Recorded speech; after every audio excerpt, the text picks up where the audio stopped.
Si les parasites étaient en réalité des démons, ils entrent dans ton corps et détruisent plus ou moins tout. Si on réfléchit, dans la Bible il est dit que pour se purifier des mauvais esprits ou démons, tu dois jeûner et prier. Alors lorsque tu jeûnes, ton métabolisme recommence à zéro. Et ton corps n'a par conséquent d'autre choix que de se débarrasser de tout ce qui lui est inutile. Tout ce qui pourrait entraver son bon et optimum fonctionnement. Si aucune nourriture ne rentre dans ton corps, alors les parasites n'ont aucun élément pour survivre et se multiplier. Mais si on réfléchit bien, que font les parasites? Ils changent tes humeurs, ils changent ton comportement, ils te donnent une envie morbide de junk food. Exactement comme les démons.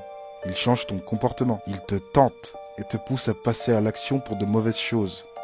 Vous savez cette petite voix qu'on entend et qui nous a dit « va faire ça ». Quelle est la façon de s'en débarrasser selon la Bible?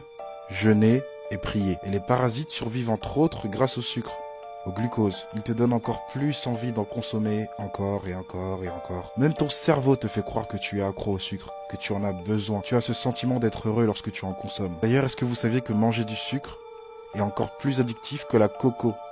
Et ouais les gars, lorsque l'on sait que la viande de porc mal cuite, entre autres, peut laisser entrer dans ton corps et dans ton cerveau des parasites. Très bien, partons du principe que ton cerveau ne connaît pas le sucre, mais qu'il peut ensuite envoyer cette fausse info de besoin de sucre une fois qu'il est parasité, une fois que ces petits démons l'ont hacké. Regardons maintenant des images de parasites au microscope. En partant du postulat général qu'au visionnage de ces images, les humains ne trouvent pas cela particulièrement beau, qu'il y ait même un sentiment d'inconfort, de gêne, ces parasites pourraient donc s'apparenter à des démons, qui provoquent également ce sentiment d'inconfort. C'est comme pour la loi de l'attraction et de la manifestation dans la spiritualité et dans la Bible.